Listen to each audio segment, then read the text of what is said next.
summarize the functions of the immune system, you can say it's No.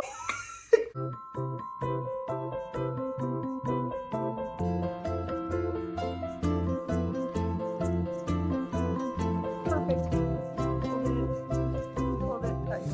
Hi everybody. Hi guys. Welcome to our next video series. So we're done with the regular body system, so we're going to be moving on to the immune system. The immune system is probably my favorite topic. And super relevant right now, obviously, with everything that's going on. So we're going to do our best to go into detail as much as we can without overwhelming you with details. So we're going to split this unit into 4 different videos. So this is video number 1. Be sure to watch each video. It's super important that you keep up to date with each one. Watch them in order. It will make the most sense if you watch them from 1, 2, 3, and 4. All right, so the first thing that we're First thing that we're going to talk about is the function of the immune system. So the immune system at its most basic form is to do what? Fight infection. The immune system is responsible for fighting the infections enter your body. Right. Any foreign invaders that come in, anything your body doesn't recognize, your immune system is responsible for getting it the heck out of there. There are lots of different ways that happens, so we're going to go through the 3 different lines of defense. Now we need to talk about pathogens. What's a pathogen? A pathogen is anything that can make you sick. It's a foreign invader that comes in and makes you feel not good. A pathogen is a foreign invader. So a pathogen is you. You in my room right now, you're the pathogen. A pathogen is anything that can make you sick. There's a couple types that you should know. And a couple you're probably already familiar with. So the 4 big ones we're going to talk about are bacteria, viruses, fungi, and then the last would be parasites. So you personally, I imagine within the last month, have heard the most about viruses. Viruses obviously include COVID-19, aka coronavirus, aka the Rona. Coronavirus! That's what we're going to be discussing in this video specifically. Our conversations about the coronavirus, if you are curious, are going to continue throughout the 4 videos, so keep up to date for that. The first pathogen that we're going to discuss is bacteria. Bacteria include E. coli and strep. I do not know how to pronounce the long name for strep. It's like streptococcus. So strep you probably have had when you are sick and get strep. Viruses, there are so many types. Like obviously coronavirus is the one you've been hearing about most, but the flu is caused by a virus. The cold is caused by a virus. It's called the rhinovirus. Yeah, I knew that. Do you know why? No, why? Well, what does a rhino have? A horn. I don't know why. Well, not a horn, but a big nose. Big nose. Shit. And a cold affects the nose, right? So rhino as a prefix means nose. Like rhinoplasty, nose job. Right. Yeah. Got it. The next pathogen we're going to be discussing is fungi. So those are like, mushrooms, right? Like that grow on the ground. For example, pathogens, it's your yeast infections, it's your athlete's foot. And parasites are last. So parasites, for example, could be ringworm or a tapeworm. So there are a bunch of different types of pathogens. They're all impactful and dangerous in their own way, but your body fights them off pretty much the same way. There are certain lines of defense that your body goes through to fight these things off and tries to protect you. Right. But now the question is this. How does the body know when a pathogen is inside? Like how does the body identify a pathogen? Who here has heard of antigens? Okay. Antigens are the answer to that question. So the concept of antigens is probably the most important thing for you to be able to understand. So don't be afraid to pause this and go back if you're confused. An antigen is a cell's ID card. It's what makes a cell belong to a body. So as your immune system is working, at the end of the day, what it's doing is it's looking for foreign antigens. So if you look at this picture, I drew a bunch of my cells. And on my cells, all of the antigens are these little orange circles. So they're all the same. Every single cell in my body has the exact same antigen. And so my immune system, as it's going around, looks for that antigen. And if it sees it, it's like, all right, cool, you belong here, no problem. The issue is when you have something that's invading, so a cell that doesn't belong there, like any of these 3 pathogens. If you look closely, you'll see that each of these pathogens has its own unique antigen. And if your body or if your body's immune system sees that antigen that doesn't belong in your body, it's like, oh, there we go. There's something that needs to be eliminated, something that we need to fight against, something that could hurt us. And so every single organism that's ever lived has its own unique antigens. There's only a possibility of having the same antigens as something else if you have exactly the same DNA. So for humans, the only way you can have the exact same antigens as someone else is if you have an identical twin. So it's obviously not very likely. So if you look here, you'll see, again, my cells have these little orange antigens. My immune system recognizes those, no problem.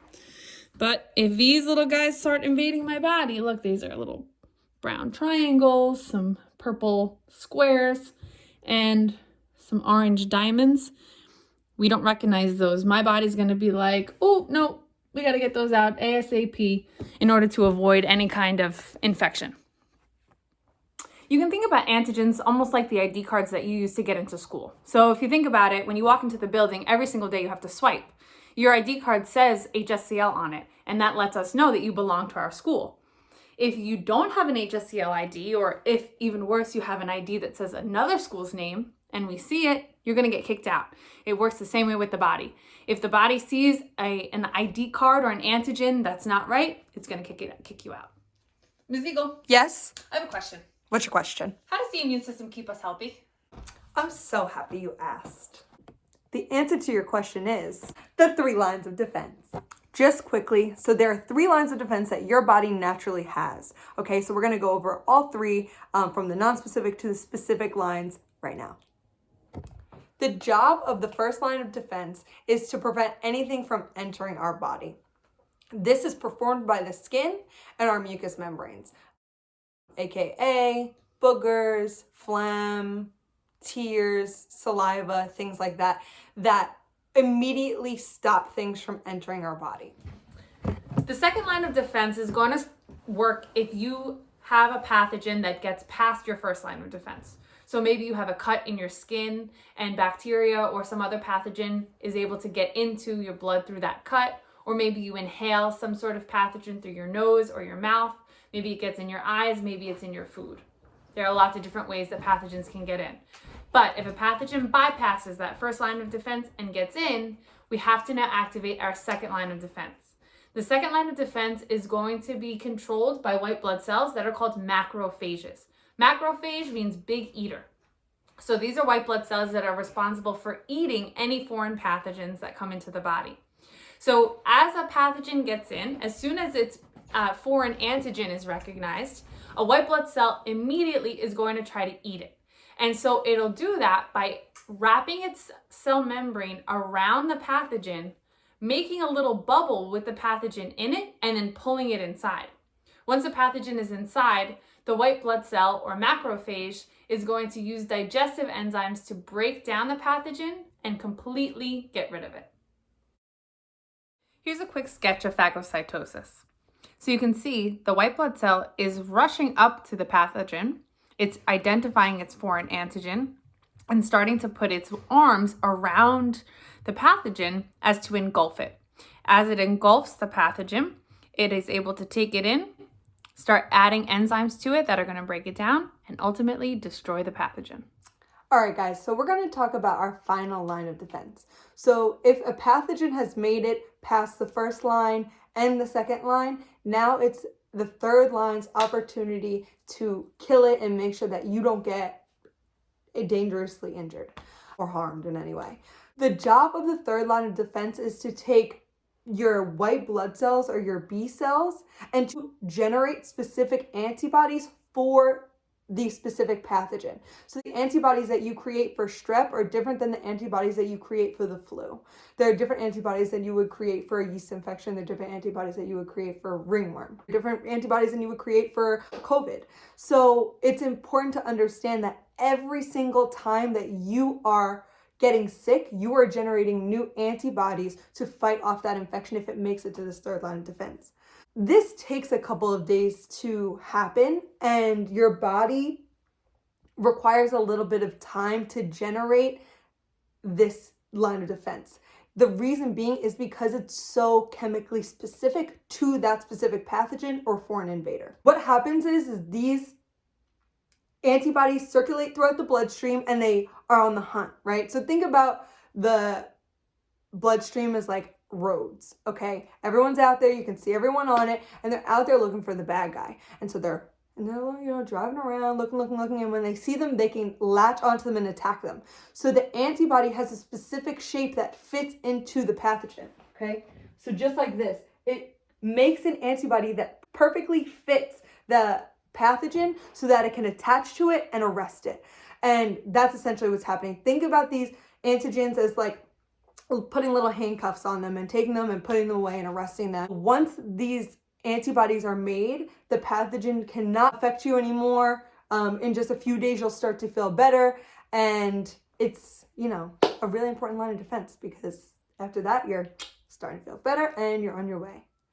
All right, guys, that was our first video on immunity.